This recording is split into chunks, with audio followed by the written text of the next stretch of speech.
Bagaimana menurutmu? Apakah mereka semua terdiri dari suku atau kebudayaan yang sama, atau mungkin berbeda-beda?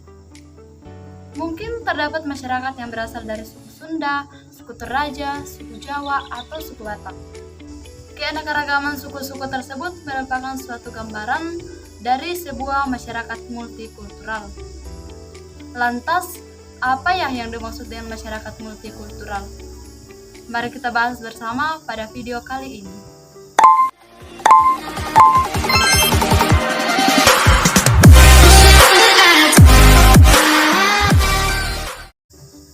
Assalamualaikum warahmatullahi wabarakatuh. Salam sejahtera untuk kita semua. Saya Sindrayanti Iwanan dari kampus Institut Agama Kristen Negeri Toraja, program studi Sosiologi Agama dengan NIRIM 24202182. Pada video kali ini, kita akan membahas tentang apa itu masyarakat multikultural, faktor-faktor apa yang menyebabkan timbulnya masyarakat multikultural, masalah yang ditimbulkan akibat dari keanekaragaman masyarakat multikultural, dan bagaimana mengatasi konflik di dalam masyarakat multikultural. Namun sebelum kita masuk dalam pembahasan, tentu kita harus mengetahui terlebih dahulu apa itu multikultural. Nah, multikultural berasal dari dua kata, yakni multi yang artinya banyak dan kultur yang artinya budaya. Ketika digabungkan, maka multikultural merupakan adanya sebuah keberagaman baik dari suku, budaya, ras, agama, dan lain-lainnya. Multikulturalisme juga ini merupakan pengakuan bahwa banyaknya budaya yang berbeda-beda tetapi bisa hidup berdampingan dan saling menguntungkan satu sama lain. Setelah kita mengetahui multikultural, tentu yang muncul dalam pikiran kita, apa sih faktor penyebab terjadinya masyarakat multikultural ini? Nah, multikultural ini dipengaruhi oleh beberapa faktor. Yang pertama, faktor sejarah. Berdasarkan faktor sejarah, terdapat dua aspek munculnya multikultural, yakni yang pertama migrasi yang masuk ke suatu daerah dan adanya kebanggaan sebagai minoritas. Sedangkan aspek yang kedua lebih bersifat pada unsur identitas yang dimiliki oleh individu yang dirasa lebih kuat daripada rasa nasionalismenya. Misalnya, negara Indonesia yang dikenal akan masyarakatnya yang multikultural. Indonesia sendiri merupakan negara dengan sumber daya alam yang begitu melimpah, terutama pada sektor rempah-rempah.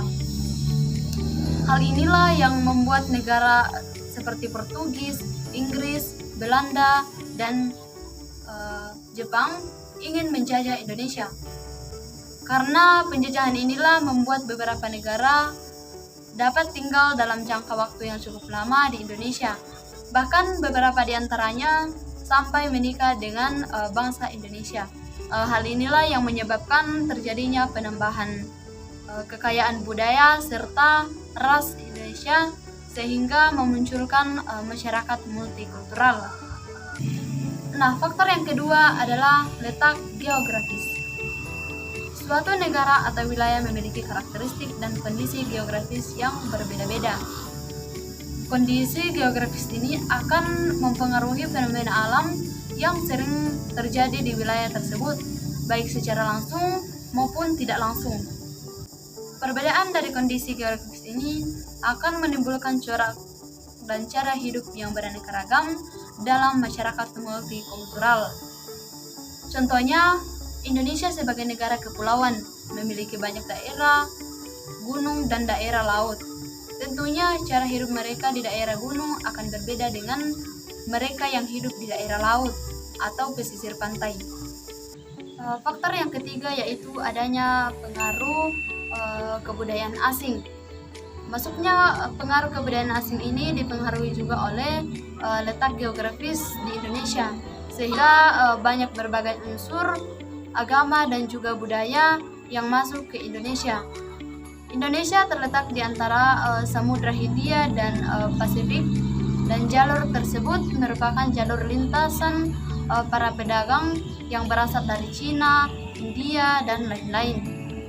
Pedagang tersebut datang ke Indonesia tidak hanya untuk berdagang, akan tetapi bertujuan untuk menyebarkan kebudayaan dan agama yang dianutnya, sehingga saat ini di Indonesia terdapat berbagai macam-macam agama.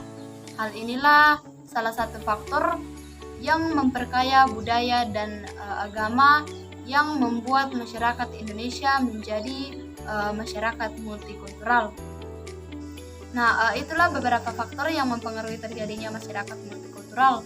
Namun tidak bisa dipungkiri bahwa masyarakat multikultural yang beragam pasti memiliki kepentingan satu sama lain yang berbeda-beda, sehingga perbedaan inilah yang dapat memicu terjadinya konflik di dalam masyarakat multikultural, seperti munculnya sikap fanatik ketika mendukung kelompok tertentu, munculnya sikap patriotisme di mana memegang teguh suatu hal yang dibahas sejak lahir, kemudian munculnya sikap etnosentrisme, yakni pandangan terhadap kebudayaan sehingga merendahkan kebudayaan yang lain, yang menganggap keduanya lebih baik dari kebudayaan yang lain.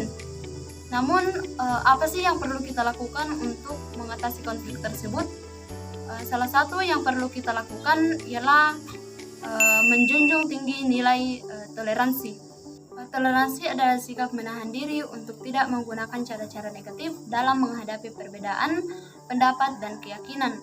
Menanamkan atau menumbuhkan sikap toleransi dalam masyarakat multikultural adalah langkah penting untuk menciptakan harmoni dan kehidupan yang damai bersama. Dalam masyarakat multikultural, toleransi atau saling pengertian harus dikembangkan dalam menghadapi segala perbedaan nilai dan norma, agama, budaya, ras, suku, dan adat istiadat agar terciptanya integrasi dalam masyarakat. Contohnya toleransi antar umat beragama, tidak menganggap agama kita lebih baik daripada agama orang lain. Toleransi juga memungkinkan kita untuk menghargai dan menghormati perbedaan, mendorong keberagaman, mencegah konflik, dan memperkaya perspektif kita. Dengan melibatkan pendidikan dialog antar budaya, penghargaan, dan media yang bertanggung jawab, kita dapat mencapai masyarakat yang multikultural, yang inklusif dan harmonis. Demikian penjelasan dari saya. Sekian dan terima kasih.